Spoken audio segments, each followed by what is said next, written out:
When designing a course, evaluation of the actual course is an imperative step. The evaluation process provides instructional designers with valuable information on how to improve activities, assessments, and learner engagement for a diverse student body. It guides designers to the best way to ensure student learning. So what is in-course correction? In-course correction is an action an instructor takes to change a lesson, activity, or assessment based on how they see students are doing with course material. When an instructor sees students are struggling to understand the material being taught, the instructor would alter activities, assessments, or methods of teaching to ensure learning is happening by the student. Course correction can take on a variety of forms. I will quickly go over a few ways to determine the best way for course correction. The first way to guide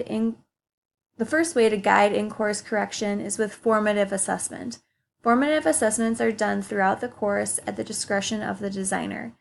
These provide valuable information on whether students grasp the information they need to learn. If students are not, those assessments allow time for the teacher to correct lessons in order for learning to occur. There are a variety of formative assessments. Some are observations, exit slips or tickets, questioning, think, pair, share, self-assessments, response logs, and lots more.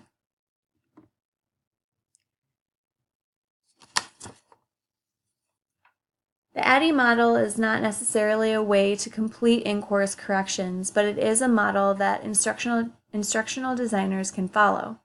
The model shows that evaluation is an important part in the design process and occurs throughout. The final stage of the ADDIE model is evaluation. Like I said before, it happens during the design process and at the end. ADDIE utilizes formative and summative assessments. The main goal of the evaluation stage is to determine if the goals have been met and to establish what will be required to move forward in order to further the efficiency and success rate of the project. The last example of possible ways to make corrections is benchmark testing. Its purpose is to provide information to guide instruction. These tests measure student mastery of standards targeted for instruction. Teachers can use these standardized tests to evaluate the degree to which students have mastered selected standards in both their classrooms and to compare with other grade-level classrooms in the district. Benchmark tests have provided a way for my district to improve teaching methods for individual teachers and provides ways to help students succeed. Written here is the rewritten scenario based off of the one provided by the course. I have given more information on the two students who I will keep in mind throughout this in-course correction process. At the halfway point, learning about ancient Egyptian beliefs in the afterlife, two students rarely participate and most grades are below average. Student 1 lacks motivation to do well in school. He is a constant disruption in class to the teacher and his peers. He lacks organizational and study skills. He doesn't remember enough facts about the afterlife to be proficient at the objective. Student 2 is an ELL student, or an English language learner. Oral language is developing, however, written expression is very basic. Sentence starters are needed to help guide her writing. She enjoys class and is happy, but she is shy due to language. She can briefly explain the afterlife, but not to the intended extent for a 6th grader. When looking at the individual students to consider, this is what I had found when looking at this situation and mock data. For student 1, analysis of student can show he cannot do simple Bloom's taxonomy remembering tasks. In the past, he has failed tests and consistently loses any notes taken during class. In order to do well with the next module task, he needs to be able to understand Egyptian belief in the afterlife. For student 2, analysis of student shows she can do lower Bloom's taxonomy tasks, but struggles with the upper 2 categories. In the past, she has needed extra help in taking notes and tests. Reassurance is needed that she is doing things correctly. In order to do well in the next module, she needs to be able to synthesize information to create her own written explanation. When regarding the information from a research standpoint, the instructor needs to look at implications of data collection and analysis and ethical considerations. Listed here is what I would need to consider when doing in-course corrections. So for data collection is the process of gathering and measuring information to answer a question. Consequences of improperly collecting data are wide. A couple for education is the inability to answer research questions accurately, and distorted findings resulted in wasted resources. Once we get to the analysis of the data, it is important for teachers to do this in order to better their teaching strategies. If data collection is not done properly, this step would be void, and this is what goes into the wasted resources back in the data collection. Because if the data is not done properly, analysis cannot be done either. And then lastly, since the data collection pertains to young students, ethical considerations are needed to be followed.